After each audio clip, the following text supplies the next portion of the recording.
আজি 2023 ৱৰ্ল্ড কাপৰ গ্ৰুপ ষ্টেজৰ শেষৰটো মেচ খেলা হয় আৰু এই মেচটো ইণ্ডিয়া আৰু নেদাৰলেণ্ডৰ মাজত খেলা হয়।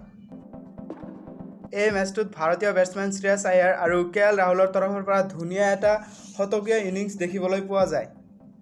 তেওঁলোকৰ বাহিৰেও ভাৰতৰ প্ৰত্যেকটো বেটছমেনৰ পৰা টপ অৰ্ডাৰৰ প্ৰত্যেকটো বেটছমেনৰ তৰফৰ পৰা ধুনীয়া ধুনীয়া এটা ইনিংছ দেখিবলৈ পোৱা যায় আৰু প্ৰত্যেকে নিজৰ নিজৰ নামত এটাকে নতুন ৰেকৰ্ড কৰি লয়। সেই ৰেকৰ্ডটো কি ভিডিঅ'টোৰ শেষত চাম। আগতে চাই লওঁ যে আজিৰ মেচখনত কি হৈছে।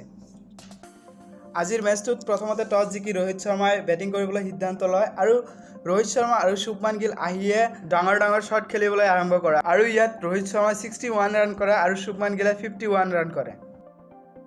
অপেনিং বেটছমেনৰ তৰফৰ পৰা যিটো ইনিংছ আশা কৰা যায় 2023 ৱৰ্ল্ড কাপত ৰোহিত শৰ্মা আৰু শুভমান গিলৰ তৰফৰ পৰা প্ৰত্যেকটো মেচতে ধুনীয়া ধুনীয়া ইনিংছ দেখিবলৈ পোৱা গৈছে আৰু সেই আশাটো পূৰণ হৈছে এইবাৰ।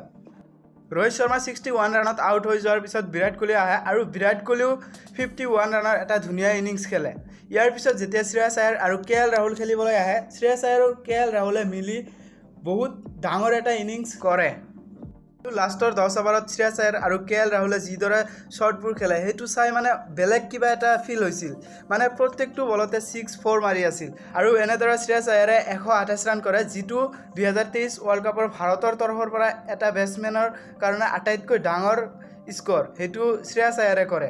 আৰু ইয়াৰ উপৰিও কেএল ৰাহুলে 102 ৰানৰ এটা ডাঙৰ ইনিংছ খেলে। আৰু আজিৰ মেচটোত বিৰাট কোহলিয়ে এটা ৰেকৰ্ড তেওঁৰ নামত কৰি লয়। সেই ৰেকৰ্ডটো হ'ল যে ৰিকি পণ্টিঙৰ যি 103টা হাফ চেঞ্চুৰী কৰাৰ ৰেকৰ্ডটো আছে, সেই ৰেকৰ্ডটো আজিৰ পৰা বিৰাট কোহলিৰ নামতো হয়। বিৰাট কোহলিও 103টা হাফ চেঞ্চুৰী কৰে ইণ্টাৰনেশ্যনেল মেচত। আৰু ইয়াৰ পিছত যেতিয়া নেদাৰলেণ্ডে 411 ৰানৰ টাৰ্গেটৰ পিছা কৰিবলৈ আহে, তেতিয়া তেওঁলোকে মাত্ৰ 250 ৰান কৰিয়ে অল আউট হৈ যায়। য'ত মহম্মদ সিৰাজে 2টা উইকেট লয়, জাসপ্ৰীত বুমৰাহ 2টা উইকেট লয়, ইয়াৰ বাহিৰেও কুলদীপ যাদৱ আৰু জাদেজাও 2টা উইকেট লয়।